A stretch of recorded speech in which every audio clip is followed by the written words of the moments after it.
Easter തൊട്ടുള്ള വ്ലോഗാണിത്. രാവിലെ തന്നെ ചിക്കനും നല്ല മാങ്ങ പുളിശ്ശേരിയും തോരനും ഒക്കെ കൂട്ടി നല്ലൊരു പിടി പിടിച്ച ശേഷം നമ്മളൊരു പാൻറ് വാങ്ങിയിട്ടുണ്ടായി. അതൊന്നും ഇട്ട് നോക്കിച്ച് വേറെ ഒന്നും ഇല്ലായിരുന്നു. പിന്നെ നെക്സ്റ്റ് ഡേ നമ്മൾ നേരെ കുളിച്ച് റെഡി ആയിട്ട് നാട്ടിലേക്ക് പോകാൻ പോവാണ്.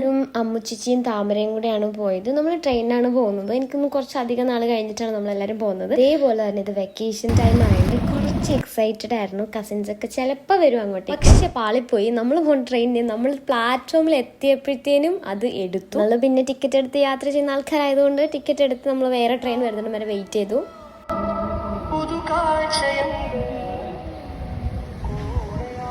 അങ്ങനെ ഏതൊക്കെയോ ട്രെയിൻ വരുന്നു പോകുന്നു, വീണ്ടും വരുന്നു പോകുന്നു. പിന്നെ നമ്മുടെ ട്രെയിൻ വരാൻ സമയപ്പോൾ നമ്മൾ ഒരു ബ്രൗണി വാങ്ങിച്ചു, നേരെ ഒരു ഫ്രൂട്ടിയും വാങ്ങിച്ച് ട്രെയിനിൽ കയറി അത് കഴിച്ചു. വിശപ്പായിരുന്നു. കോഴ്സ് നമ്മൾ രാവിലെ ഇറങ്ങിയതാണ്. കഴിച്ചു കഴിഞ്ഞാൽ പിന്നെ ഒരു ഉറക്കം അത് വേണം. നാട്ടിലെത്തി നല്ല വിശേഷങ്ങൾ അടുത്ത വ്ലോഗിൽ പറയാം. അപ്പോൾ സബ്സ്ക്രൈബ് ചെയ്തേക്ക്. ടാറ്റാ.